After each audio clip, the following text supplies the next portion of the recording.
정치권 상황 가보겠습니다. 국회 상황은 법사위원장을 둘러싼 민주당과 통합당의 충돌이 계속되고 있습니다. 여야는 박병석 국회의장의 중재로 협상을 계속하고 있지만 입장 차이가 여전합니다. 이번 주 정치회전 황혜진 선임기자와 함께하겠습니다. 안녕하십니까? 안녕하세요. 본격 대담 전에요. 민주당 이해찬 대표와 주호영 통합당 원내대표의 오늘 발언도 들어보고 갈까요? 들어보시죠. 통합당은 20대 법사위를 가지고 국회를 식물국회로 만들었고 결국 동물국회로까지 마감하게 되었습니다. 통합당은 법사위를 운운할 자격도 견제할 염치도 없습니다. 민주당은 이제 갈 길을 가겠습니다. 국회의장님과도 민주당의 인내와 의지를 이해하시도록 하겠습니다. 민주당은 이제 자기들 하고 싶은 대로 다 하는 국회를 만들겠다. 그리고 끝까지 이 정권의 부정비리는 덮고 가겠다는 의지를 드러내고 있습니다. 중립을 지키고 또 국회의 존재 이의를 확립해가야 될 의장께서 끝까지 이를 지켜주지 못한다면 국회의장도 헌정사에 오점을 남길 거라는 점을 분명히 말씀드리고. 자, 황 기자. 네. 박병석 국회의장은 끝까지 협상해보라 뭐 이 뜻이죠, 지금 이게. 원래 본회의가 오늘 오후 2시 예정이었는데요. 네. 6시로 미뤘죠. 네. 그래서 그 사이라도 혹시 타협을 할 수 있으면 좀 해봐라라는 국회의장의 뜻이 좀 담긴 것 같은데 네. 아무래도 의장 입장으로서는 국회 21대 국회 첫 출발부터 여야가 이렇게 격렬하게 대립한 상황 속에서 출발하는 게 마음에 들지 않겠죠. 그리고 의장 입장에서도 되도록 협상을 더 붙여보고 싶은 모양인데 사실은 이제 네. 현재까지 협상은 결렬됐고 그러면 이 타협점을 찾을 구석이 별로 안 보이는데요. 법사위원장이 가장 쟁점 아니겠습니까? 양당 다 양보할 생각은 없는 것 같고. 양쪽에서 저 정도 지금 나오는 말 들어보면 협상은 이미 물 건너갔고요. 예. 6시에 본회의가 열리면 민주당, 정의당 다른 군소야당들이 들어와서 지금 본회의를 열어서 상임위원장 선출에 들어갈 것 같은데 민주당은 18개 상임위원장을 다 선출해야 한다는 입장을 박병석 국회의장에게 전달을 했는데 지금 박 의장이 본인이 어떻게 할지가 좀 미지수인데 국회 한민수 국회 대변인 얘기는 처리 범위, 그러니까 상임위원장을 몇 개를 뽑을 것인가에 대해서는 박 의장이 박병석 국회의장이 좀 더 고민하겠다 이렇게 얘기를 했다고 전했죠.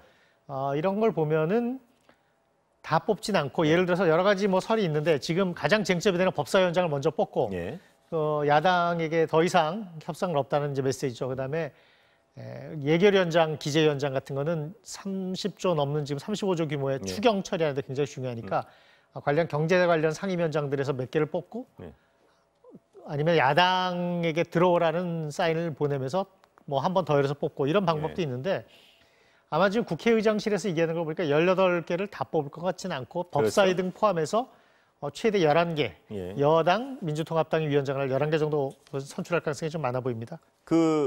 금요일 날까지인가요? 잠정 합의안 통합당이 형식적으로 거부한 걸로 알려졌습니다. 11대 7안. 11대 7이죠. 네. 그 안은 아직 살아있는 거죠? 그 안이 민주당 얘기는 통합당이 거부했으니까 그 안도 이제 물 건너간 거다. 원천 무효다 이렇게 주장을 하는데 그렇지만 그 안 중에 이제 예결위를 통합당이 주는 거잖아요. 그 예결위를 어떻게 할지 봐야죠. 이렇게 따지면은 민주당이 통합당이 저걸 받지 않은 이상 예결위를 가져올 가능성도 있죠. 그리고 7개를 그 통합당 몫으로 배정을 하는데 예결위를 가져오고 다른 걸 줄 수도 있고 그런 가능성도 있는데 6시에 좀 봐야겠습니다. 금요일 날 방송 보셨는지 모르겠지만 박지원 전 의원은 11대 7 이건 100% 이미 합의 끝난 거다 이렇게 얘기했는데 이따 보면 알겠죠.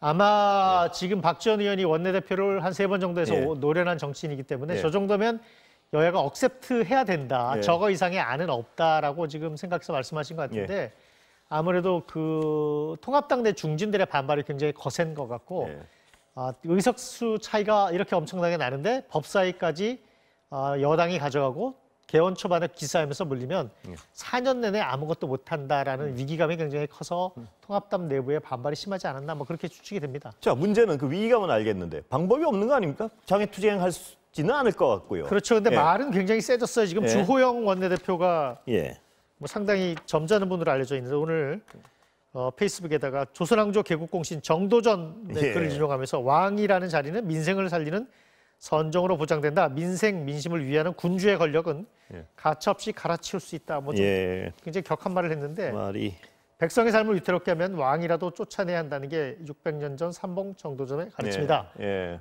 대한민국 주권은 국민에게 있고 국민은 더불어민주당과 문재인 대통령에게 잠깐 위임했을 뿐이다. 그러면서 굉장히 격한 말을 했죠.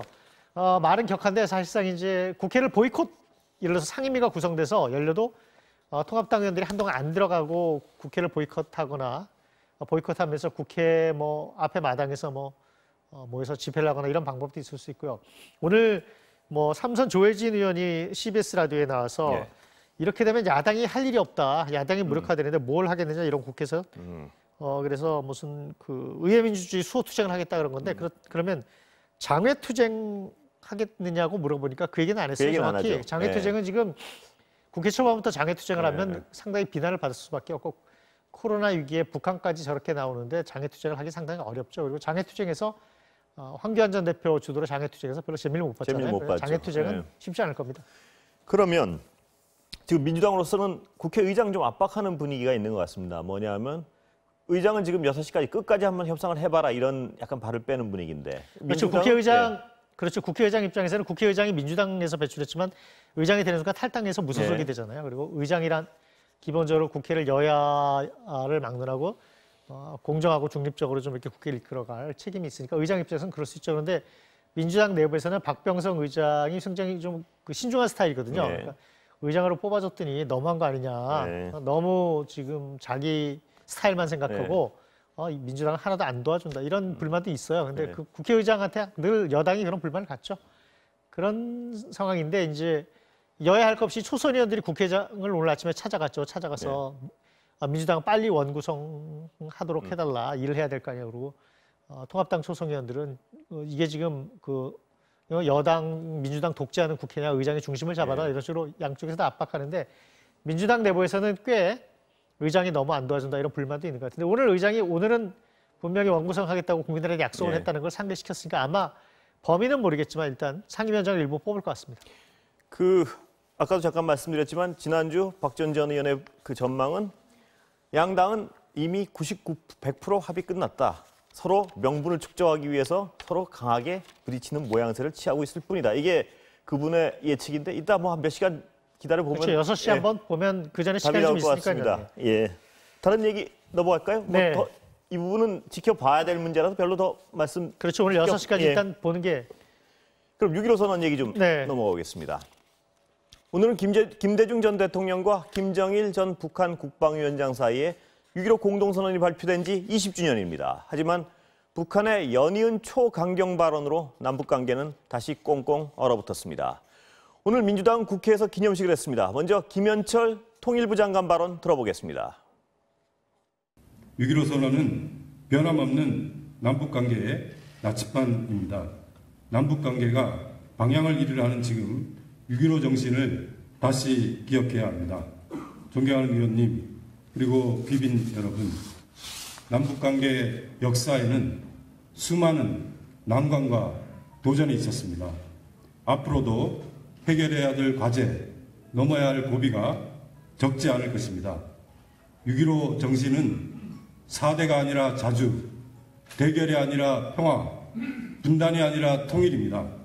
현재 위기에서 길을 잃지 않으려면 반드시 새겨야 할 원칙입니다. 자, 화 기자. 네. 6.15 선언 20주년인데 분위기는 참 좋지 않습니다. 북한 노동신문 해설을 실었죠? 근데 보복 예고예요. 네, 오늘 북한은 6.15 남북 공동선언 20주년에 관해서는 한마디도 하지 않았고요. 네. 오늘 북한 노동신문이 뉴스 해설을 실었습니다. 네. 오늘 치면 기사 해설을 실었는데 해설 기사. 서리빨치는 보복 행동은 계속될 것이다. 끝장을 볼 때까지 연속적인 행동으로 보복할 것이다. 이게 제목이었는데요. 네. 이게 구체적인 대남 군사행동에 나설 것임을 시사하는 지금 해설입니다. 예. 그러면서 김여정 노동당 제1부부장이 지난 13일 날 담화에서 남북 공동연락사무소 철거 위협을 되풀이하면서 북남 공동연락사무소가 형체도 없이 무너지고 예. 그다음에 대적 행동의 행사권은 우리 군대에 위임될 것이다. 이런 얘기를 하고 무적의 혁명 강구는 단호한 행동을 개시할 것이다. 군사적 도발을 예고하는 듯한. 예고하는 것을 분명히 예고했는데 상당히 지금 군사적인 어떤 그 도발을 할 것은 굉장히 지금 우려되는 상황이죠. 남북 연락사무소도 폭발할 수 있다. 네. 그다음에 대북 전단 살포하면 군사적 행동하겠다. 뭐 이런 협박으로 들리는 것 같은데요. 그렇습니다. 대북 전단 살포했을 때 고사총을 한번 쏜 적이 있죠. 근데 지금 김여정 그 여러 지금 남북 관련 그 전문가들 오늘 그 국회에서 열린 저 민주당 주최한 그 6.15 공동선언 20주년 기념식이 끝나고 문정인 대통령 특보 그다음에 정세현 전 통일부 장관, 이종석 전 장관 등 이렇게 모여서 그 남북 관계 대화와 협상을 이끈 주역들이죠. 여러 가지 얘기를 했는데 문정인 특보 같은 경우는 이 북한이 지금 군사행동에 나설 수 있기 때문에 확고한 안보 태세를 방위 태세를 갖춰야 한다. 그렇지만 김대중 전 대통령이 그 당시 서해 교전이 일어났을 때 확고하게 대응하되 확전을 하지 말라 이렇게 지시한 것처럼 명민하고 결기 있는 그런 자세가 필요하다 이런 우려를 했고요. 그러면서 아직 문재인 대통령하고 김정은 북한 국방위원장, 북한 그 국무위원장 사이에 신뢰가 아직 남아있기 때문에 문 대통령이 적극적으로 나서서 방법을 찾아야 한다. 뭐 이런 얘기인데 사실 지금 북한의 태도가 상당히 완고하고 강경한 상황이라 정부도 지금 난감하고 정세현 전 장관 같은 경우는 북한이 올해 국가 경제 발전 5개년 계획 마지막 해인데 코로나19의 그 대북 제재 때문에 아무 성과도 없다. 이런 상황에서 대북 전단 문제가 울고 싶은데 뺨 때려준 격이고 김여정 노동당 제1부부장 같은 경우는 2인자로서 올라서는 자리에 북한에서 가장 신성시하는 그 오빠이죠. 김정은 국무위원장의 북한에서 최고 존엄이라고 부르는 권위에 대한 도전 모욕을 확고하게 제압하는 그 조치를 하는 그런 충성심을 보여줄 필요가 있어서 굉장히 이게 지금 상황이 안 좋다 이렇게 얘기를 하죠. 뭐 그런 분석을 들었습니다. 입이 험악한 거는 어제 오늘 일은 아니지만요. 그렇죠. 이게 그동안 어떤 해빙 무드에 비교하면 상당히 험악해지고 있는 그 추세선이 굉장히 안 좋은 것 같습니다. 잘못하면 문재인 정부 들어와서 이룩한 남북 화해의 모든 성과가 원점으로 돌아가고 6.15 공동선언 전으로까지 20년 전으로까지 후퇴할 수 있는 상당히 지금 엄중한 시기죠. 여권에서는 이렇게 심각하게 청와대도 아주 굉장히 심각하게 보는 것 같습니다. 그래서인가요? 연관이 돼 있겠죠. 민주당 국회의원들을 비롯한 173명 종전선언 추구하자고 촉구한 것 같은데요. 네, 종전선언 종전선언을 촉구하는 지금 결의안을 김경엽 의원 등을 중심으로 지금 173명 민주당과 또 다 여러 정당 의원들이 지금 정의당 등 추구를 하고 있는데 그 명분은 이겁니다. 6.25 전쟁, 한국 전쟁 종전 선언을 하면 이것이 북한에 대한 그 체제, 이른바 북한의 안전, 체제 안전에 대한 위협을 상당히 줄여주기 때문에 북한으로서는 상당히 비핵화 협상 등에 나올 동기부여가 될 것이다. 이런 주장입니다. 그런데 반대로 통합당 쪽이나 특히 윤상현 전 그 외교위원장 같은 경우는 이렇게 되면 이거는 북한의 핵무장을 인정한 상태에서 종전선언을 하는 꼴이기 때문에 북한의 비핵화 협상은 더 멀어진다. 그러니까 북한의 그 유리한 입지만을 세워주는 것이고 종전선언을 해버리게 되면은 주한미군 철수를 요구하는 북한의 그 논리에 굉장히 이렇게 그 근거가 생기기 때문에 이게 비핵화는 멀어지고 주한미군 철수는 북한의 그 입장을 강화해주는 그런 그 패착이 될 수 있다 해서 굉장히 반대하는 의견이에요. 이런 입장으로 지금 맞서고 있습니다. 그 민주당이나 여당 측 입장은 북한이 저렇게 험악하게 나오는 것이 궁지에 몰렸기 때문이라고 해석을 하는 것 같습니다. 그래서 좀 숨통을 틔워주자 뭐 이런 얘기 같은데요. 민주당 쪽에서 지금 보는 입장들 그리고 여러 전문가들 입장은 북한이 나름대로 성의를 보였는데 그렇죠. 반응이 없으니까 미국은 그 제재 북한 나름대로는 여러 가지 성의 있는 카드를 보였지만 미국과 유엔 제재에 꽉 막혀서 개성공단이든 금강산 관광이든 이루어지는 게 하나도 없고 거기다 코로나19로 지금 그 국경을 봉쇄한 상태에서 몇 개월이 지났기 때문에 경제적으로 굉장히 어려운 상태에서 극단적인 언사로 남한 쪽에 해결책을 갖고 와라라고 요구하는 것 아니냐라고 하는 분석을 하고 있다는 얘기도 있고 여당 측의 다수파죠. 그렇죠. 그런데 이제 통합당 쪽이나 이런 쪽에서는 오히려 북한이 핵무장을 한 다음에 남한에 대해서 입장이 고압적으로 변했다. 특히 남한은 북한 입장에서는 미국과 유엔 사이에서 아무런 역할을 할 수 없고 힘이 없는 미국의 승인이 없으면 허락이 없으면 아무것도 못하는 존재라고 북한이 그렇게 생각을 하기 때문에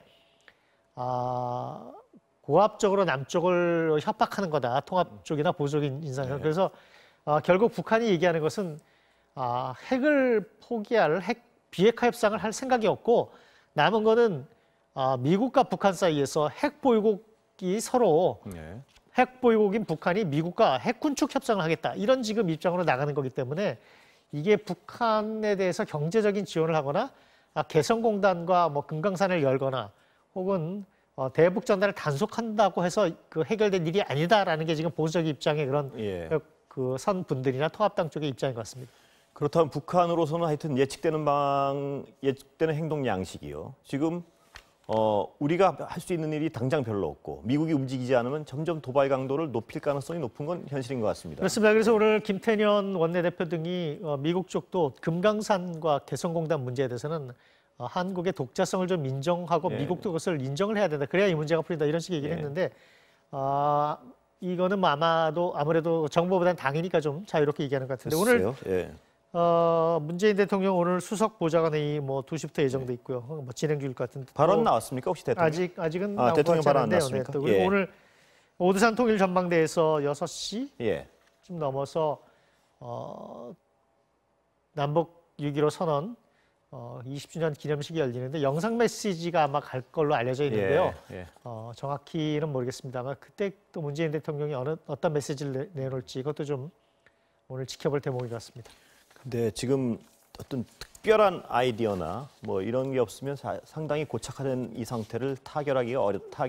굉장히 위기 상황이죠. 위기 상황이고 여기서 6.25 전쟁 75주년 6.25 전쟁 뭐 그 기념일 정도를 앞뒤로 해서 예를 들어서 뭐 남북 연락사무소를 폭파한다거나 뭐 군사적 행동이 나오면 상당히 심각해지는 상황이기 때문에 그렇습니다. 정부도 굉장히 지금 엄중하게 네. 이 상황을 좀 보고 있는 상황입니다.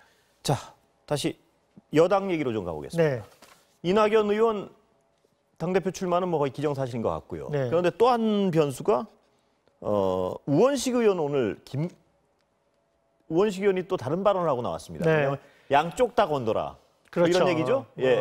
우원식 의원이 그러면 반일학연 연대냐 이런 말 하니까 그런 거 네. 아니다. 반일학연 연대 같은 거 하지 않겠다라고 네. 말을 했는데 페이스북에 글을 올려서 대권 주자들 두 분은 나오지 말아달라. 두 분이 이낙연 이낙연 의원하고 김부겸이죠. 이낙연 의원 의원이죠? 김부겸 예. 전 장관인데 이 두 분이 전대에 나와서 세게 부딪히면 두 사람 다 상처를 받고 네. 당도 상처를 받고 그 쉬운 얘기로 하면 두 분 다 나오지 마라. 내가 그렇죠. 해야 된다 이 얘기죠. 그렇죠. 그러니까 예. 뭐 자기가 출마를 하겠다고 말씀을 했으니까 예. 나오겠는데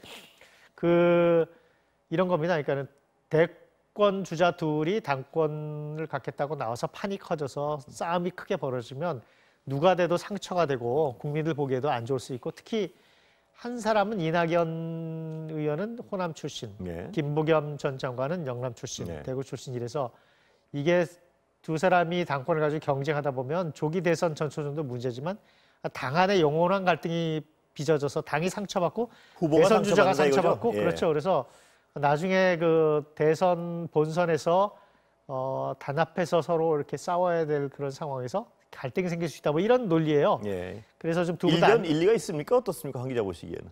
당 안에 그런 이 기류가 다수파는 아닌 것 같은데. 다수파는 아닌 것 같지만 이런 주장을 하는 사람들도 꽤 있죠. 예. 그런데 이제 거기에 뭐 오늘 최인호 의원이라고 예. 아시죠? 최인호 의원 뭐 오래된 그 부산의 친노 친문의 핵심 예. 의원이죠. 이번에 당선이 또 됐는데 최인호 의원이 이낙연 의원을 옹호하는 그 네. 페이스북에 글을 올렸죠. 그래서 코로나 위기 속에 당을 이끌어야 한다 뭐 이런 그렇죠. 내용이었죠? 지금 문재인 예. 대통령과 최장수 총리로서 호흡을 맞춰서 네. 신뢰관계가 돈독한 그 이낙연 전 총리가 당 대표를 맡아서 7개월이 됐든 10개월이 됐든 그게 중요한 게 아니라 예. 지금 상황은 그 평소와 다르다. 다른 그 상황이 아니고 세계적인 코로나19 위기가 닥쳐 있는 상황에서 국민들이 바라는 것은 그 능력이 있고 대통령과 신뢰관계가 있고 한마디로 센 사람. 예.